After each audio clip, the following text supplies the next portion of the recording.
Ever feel like you're just stuck? Like facing a challenge so big, it's tough to even know where to start. Yeah, Like absolutely. grief just has you frozen. Yeah. We're diving into that feeling today. How even when it feels impossible, small actions can create a ripple effect of healing. It's about reclaiming your agency. When things feel overwhelming, it's easy to feel powerless, but you're not. The truth is, even small actions, they can create a cascade of positive change.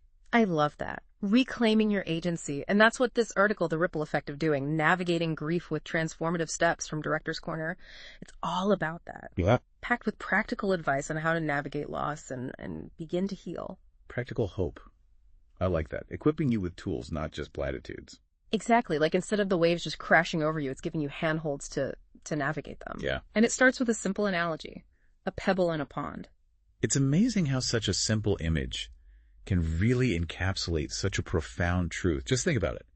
You drop a tiny pebble into a still pond, and then what happens? Ripples, right. Ripples. They spread out, getting wider and wider. What's the connection to grief, though? Each ripple represents the impact of even the smallest actions we take when we're grieving. Okay. You might not see the full impact immediately, just like you don't see how far those ripples travel across the pond, but they're there, subtly influencing your well-being. So give me a real-life example. If the pebble is managing to even just get out of bed and get dressed, when grief makes you want to stay under the covers, what would be the ripple in that scenario? Okay, so that one act of self-care, it can spark a chain reaction. So it could be a feeling of accomplishment. I did something for myself, even when it was hard. That can boost your energy, your motivation, making it easier to take another positive step. Maybe it helps you feel a little bit more like your old self. And these seemingly small shifts in feeling and energy, they ripple outward, impacting how you interact with others, how you approach your day. So instead of focusing on everything you feel unable to do, you focus on what you can do, and that creates a ripple effect of positive change. Exactly. Recognizing that you have the power to make choices that contribute to your healing, even if they seem small or insignificant at the time. It's about shifting your focus from loss to possibility. This reminds me of something else the article really emphasized, the importance of celebrating those small wins, those bite-sized moments of progress. Why are those so crucial when you're facing something as overwhelming as grief? They are vital because they feed into this powerful cycle of positive reinforcement. Think about it. Each small win reinforces the belief in your ability to cope and grow. So it's not just about the action itself, it's about the message it sends to your brain. I can do this. I am capable. Yes, exactly. You've hit the nail on the head. It's about rewiring your internal dialogue from one of defeat to one of possibility. It's building momentum. Building momentum. And this idea of small wins, building momentum, that really resonates with the concept of habit formation, right? Yeah. You don't transform overnight. It's those consistent small actions that create lasting change. Precisely. Building emotional resilience is like building physical fitness. It requires consistent effort over time. There are no shortcuts when it comes to healing. But by focusing on small, manageable actions, you create a positive feedback loop, building confidence and momentum along the way. This is why celebrating those small victories is so important. So instead of getting overwhelmed by the enormity of the grief, it's about breaking it down into those manageable steps, those pebbles we can handle tossing into the pond. It's about meeting ourselves where we are in our grief journey. Exactly. It's about recognizing that healing isn't linear. It's a process that unfolds over time. It's about giving yourself grace and permission to focus on what feels achievable in each moment, trusting that even small actions can create profound ripples of change. And it's not just about individual actions, right? The article also touches on the importance of connection and finding meaning during times of grief, which seems particularly relevant to what we're doing right now, even having this conversation. Absolutely. Seeking information, wanting to understand and navigate grief, that's a step towards healing in itself. Yeah. And sharing what you're learning, maybe even discussing your own experiences with someone you trust, can create its own ripple effect of support and understanding. It's like we're creating this ripple of connection just by being here and engaging with these ideas. Yeah. And speaking of connection, the article also talks about finding meaning during times of grief. Right. Sometimes when you're in the thick of it, engaging in anything meaningful feels impossible. It's true. It can feel overwhelming to even muster the energy or motivation to do anything beyond getting through the day. But the article doesn't suggest you need to go out and unearth a new life purpose overnight. Right. It's more about reconnecting with those small sparks of interest or engagement, Yeah.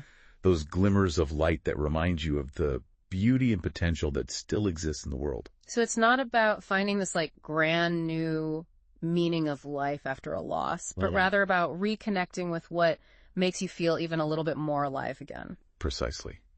It could be something small, like revisiting a hobby you once loved, listening to music that evokes cherished memories, or even, trying something entirely new that sparks your curiosity. It's about honoring your own healing process while remaining open to new experiences and sources of joy. And I imagine those small moments of engagement, they can feel like lifelines when you're grieving. Yeah. They may not erase the pain, but they offer respite. Yeah. And kind of remind you that there's still beauty and goodness in the world. And that's where I think that connection piece comes in too. If you can find activities that connect you with others who share your passions, it fosters this sense of belonging. Yeah. That shared experience, that feeling of not being alone in your grief. It can be incredibly healing. Because grief can be so isolating. So finding those points of connection, whether it's through shared activities or just having people who get it, can make a world of difference. It's about rebuilding your community, even if it looks different than it did before. It's about recognizing that even though your world has shifted, you don't have to navigate it alone. That makes me think about another key theme from the article, embracing change. Because grief, it inevitably changes us. It does. And learning to navigate those changes, it's a huge part of healing. Yeah, it's important to acknowledge that change can be, both welcome and unwelcome. Loss has a way of shifting our perspectives, our relationships, even our sense of self.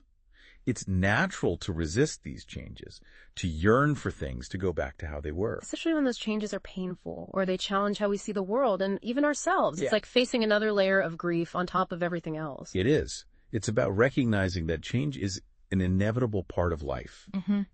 Even when it arises from these difficult circumstances, it's about learning to adapt and grow through these shifts, even when they feel unsettling. So instead of pretending the change isn't happening or trying to force things back to how they were, Right. it's about finding ways to adapt and move forward in a way that honors both our past and our present. You've got it. And sometimes, those changes, even the ones that initially feel daunting, can lead to unexpected opportunities for growth and self-discovery. It reminds me of that saying, sometimes you have to lose yourself to find yourself. Like a reminder that even in the face of loss, there's a possibility for profound personal transformation. And not because we want it to be that way, but because grief has a way of shifting our priorities and revealing new paths we might not have otherwise considered. That's the transformative power of grief.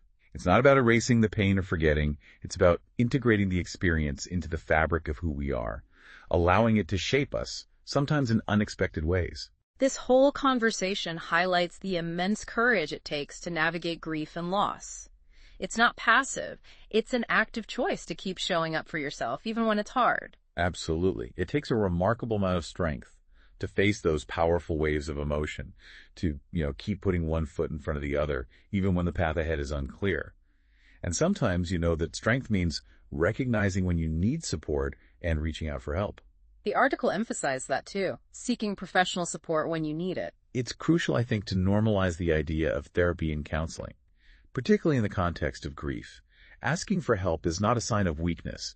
It's a testament to your strength and commitment to your own healing. It takes courage to acknowledge when you need help. It does. And to seek out the support you deserve. Exactly. Having someone trained to help you process these complex emotions and navigate the challenges of grief, it can make a world of difference. It's like having a guide. Yeah. Someone who can offer tools and strategies to navigate all of that. Yeah. It's striking how this conversation keeps returning to this idea of action, even when we're discussing something like grief, Right. which is so emotional, so internal. Yeah. There's something about taking action, no matter how small, that helps generate a sense of movement, momentum, Yeah. when grief can make you feel stuck. It speaks to the truth that grief is not a static state. Right. It's a journey. It's a process. And while that path may seem really undefined at times, there's something about taking action that helps to illuminate the way forward, Yeah. even if it's just one step at a time. It's like that quote, grief is just love with no place to go. And taking action, finding ways to connect, embracing change, it's like we're creating avenues for that love to flow, transforming it into something that fuels healing and growth. Yeah, that's a beautiful way to put it. It's not about, forgetting or extinguishing the love that you feel for the person that you've lost. Right. It's about finding ways to honor that love while also at the same time creating space for yourself to heal and grow. And that growth, as we've been discussing, often emerges from those small, consistent actions, like those pebbles that we toss into the pond of our lives. Exactly. We might not see their full impact immediately, Right. but over time, they have the power to create a ripple effect of transformation. The ripple effect in action. It's a reminder that you are not powerless, even in the face of something as overwhelming as grief. Every small step you take, every act of courage can create a ripple of healing. And that extends far beyond what you might initially perceive. So as we kind of start to wrap up this deep dive into the ripple effect of doing, what's the one thing you want our listeners to remember? That even when it feels impossible, even when grief feels all-consuming, small acts of doing can create ripples of healing in your life. Just meet yourself where you are, celebrate the small victories, and trust that you have the strength to keep putting one foot in front of the other. You are not alone on this journey. Even on the toughest days, hold on to that. There is hope to be found in action in those courageous steps, however small, that you take toward healing and wholeness. And with that, we'll leave you with this. What's one small action you can take today to create a positive ripple in your own healing? Perhaps it's reaching out to a friend, taking a walk in nature, or simply allowing yourself a few moments of quiet reflection. Trust that even the smallest step can make a difference. Thanks for joining us for this deep dive, everyone. Until next time.